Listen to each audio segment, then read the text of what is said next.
فاليهود هم اليهود، هؤلاء هم الذين يجب أن يذبحوا ويجب أن يقتلوا. الله أكبر! الله أكبر! الله أكبر! Has killed 2 men in latest execution video. The militants approach the kneeling hostages from behind and fire multiple shots at their heads, instantly killing them. 16% of French citizens support ISIS. Would you describe those who support ISIS as Islamic extremists? Do you support ISIS? Wait, did you just ask if I support ISIS? There really isn't any evidence that Muslims are being mistreated in the USA. Islamophobia is really nothing but a myth. 14-year-old Ahmed Mohammed was personally invited to the White House by the president because of his, quote, cool clock. But now we are learning the techie teenager may not be as innocent as he seems. I don't feel sorry for Ahmed because he offered no explanation to the police. He wouldn't cooperate. He was passive-aggressive. This is we're learning new details about hundreds of no-go zones across France and other countries that are off-limits to non-Muslims. There are actual cities like Birmingham that are totally Muslim, where non-Muslims just simply don't go in. Last week on this program, a guest made a serious factual error. We could find no credible source. It indicates Birmingham is a so-called no-go zone. We have made some regrettable errors on air. We deeply regret the errors and apologize to any and all who may have taken offense.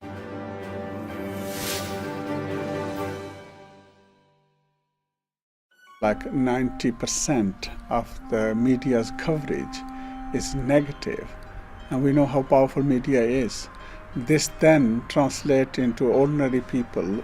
For them, this is what Islam is, this is what Muslims are, and this is what's exactly distorting this whole image, and it's having a huge consequences for the Muslims themselves. So I think there is an issue with the media, and media needs to be aware of this, and they need to really look at the wider responsibility. Look at their own culture, because I don't think that's healthy.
How many terror attacks have refugees actually carried out in the U.S.? According to the conservative-leaning think tank, the Cato Institute, of the more than 3 million refugees admitted from 1975 to the end of 2015, 20 were terrorists, amounting to 0.00062%.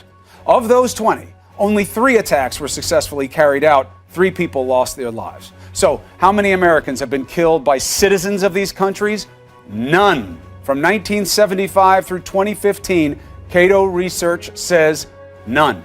Let's take a look beyond all the heated rhetoric. How big is the actual threat here at home? Let's be honest, that's what this is about, the fear, right? According to Cato, the chance of an American being killed by a foreign-born terrorist is 1 in 3.6 million. Looking specifically at refugees, that statistic jumps to 1 in 3.64 billion with a B. 2015 data from the Centers for Disease Control and Prevention shows us you're actually more likely to die being struck by lightning, being hit by a bus, falling out of your bed, than you are of dying in a terror attack.